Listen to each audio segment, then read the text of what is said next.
کہ 1990s میں یہ 2 دفعہ آئے تھے تو انہوں نے ایک اسکیم چلائی تھی ملک قرض اتارو ملک سنوارو.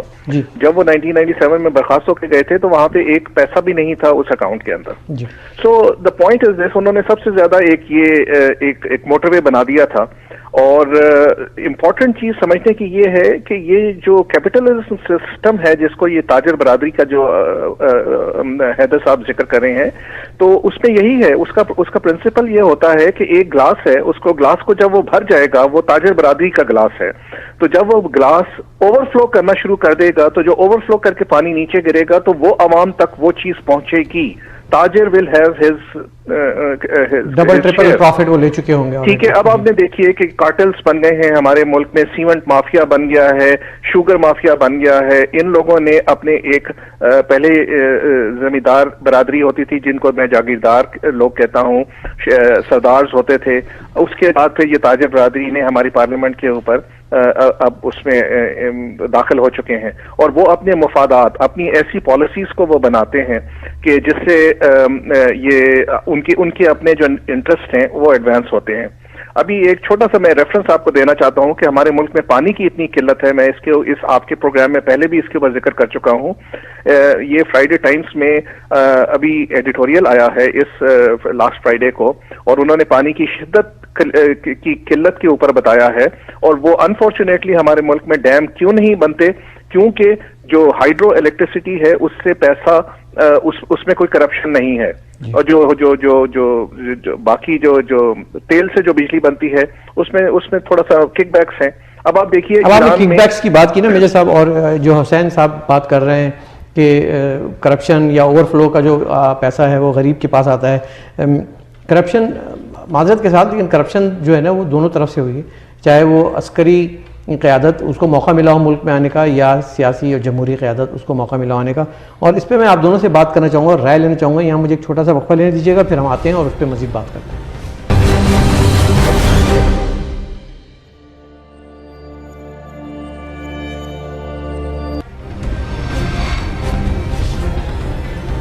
ویلکم بیک ناظرین, پروگرام دیکھ رہے ہیں انسائٹ ود انیس فاروقی. یہ آپ پروگرام ہمارا دیکھتے ہیں ہر جمعرات رات 9 سے 10 بجے راول ٹی وی پہ.